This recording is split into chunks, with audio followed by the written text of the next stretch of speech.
বিহারের দ্বারভাঙায় মর্মান্তিক দুর্ঘটনা। মহরমের মিছিল চলাকালীন এই ভয়াবহ দুর্ঘটনা ঘটে, যেখানে মহরমের তাজিয়া হাই টেনশন তারের সংস্পর্শে এসেই বিপত্তির ঘটনা ঘটেছে। সেই ছবি মুহূর্তে দেখাচ্ছি আপনাদেরকে। বিহারের দ্বারভাঙাতে মর্মান্তিক দুর্ঘটনা এবং মহরমের মিছিল চলাকালীন এই বড়সড় দুর্ঘটনা হয় বিহারের দ্বারভাঙাতে। সেখানেই মহরমের তাজিয়া হাই টেনশন তারের সংস্পর্শে চলে আসে এবং সেই সময় বিপত্তির ঘটনা ঘটে। প্রায় 50 জন দগ্ধ হয়েছে, একজনের মৃত্যু হয়েছে, আশঙ্কাজনক অবস্থায় রয়েছেন বহুজন। সেই ছবি এই মুহূর্তে দেখাচ্ছি। মহরমের যে মিছিল বেরিয়েছিল সেই মিছিলে এই ভয়াবহ দুর্ঘটনা ঘটেছে বিহারের দ্বারভাঙাতে, সেখানেই মর্মান্তিক দুর্ঘটনা। সেই ছবি এই মুহূর্তে দেখাচ্ছি আপনাদেরকে। মহরমের মিছিল চলাকালীনই ভয়াবহ দুর্ঘটনা, যেখানে মহরমের তাজিয়া বিদ্যুতের হাই টেনশন তারের সংস্পর্শে এসে বিপত্তি। স্বর্ণালী দে আমাদের সঙ্গে টেলিফোনে রয়েছেন প্রতিনিধি, এই নিয়ে আরো বিস্তারিত জানাবে। স্বর্ণালী।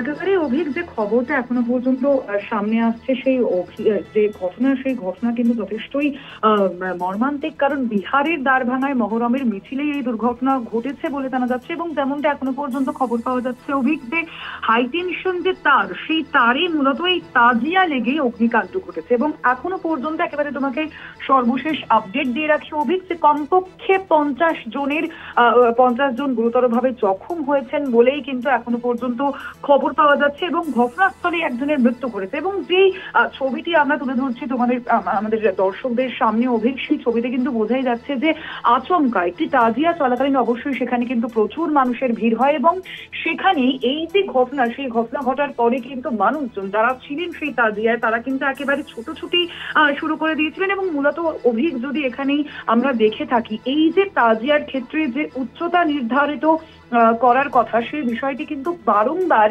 প্রশাসনের পক্ষ থেকে বলা হয়। আমরা দেখেছি তাজিয়ার ক্ষেত্রে উচ্চতা নির্ধারণের কথা প্রশাসনের পক্ষ থেকে বারংবার কেন বলা হয়, কারণ বহু সময় এই বিষয়টি দেখা যায় যে এই যে তাজিয়ার সঙ্গে যে হাইটেনশন যে তার, সেই তারের সংস্পর্শে এসে কিন্তু বহু দুর্ঘটনা ঘটে। এবং যেহেতু তাজিয়াগুলি অনেকটাই লম্বা হয়, সেই কারণে কিন্তু ইতিমধ্যেই আমরা দেখেছি প্রশাসনের পক্ষ থেকে একাধিক ক্ষেত্রে নিষেধাজ্ঞা জারি করে দেওয়া হয়। কিন্তু তারপরেও সেই তাজিয়ার উচ্চতা কেন ঠিকঠাক করে রাখা হয় না, সেই প্রশ্নই কিন্তু সামনে আসে। এবং এখনো পর্যন্ত যেমনটা জানা যাচ্ছে অভিক, তোমাকে জানালামই যে 50 জনের বেশি মানুষ কিন্তু এই ঘটনায় গুরুতরভাবে জখম হয়েছেন এবং একজনের মৃত্যু ঘটেছে। অবশ্যই এই ঘটনার তদন্ত ইতিমধ্যেই প্রশাসনের পক্ষ থেকে নির্দেশ দেওয়া হয়েছে যে পুরো ঘটনা কিভাবে ঘটলো সেই ঘটনার তদন্ত করার জন্য। অভিক। ধন্যবাদ স্বর্ণালী। স্বর্ণালী দে আমাদের সঙ্গে টেলিফোনে ছিলেন প্রতিনিধি।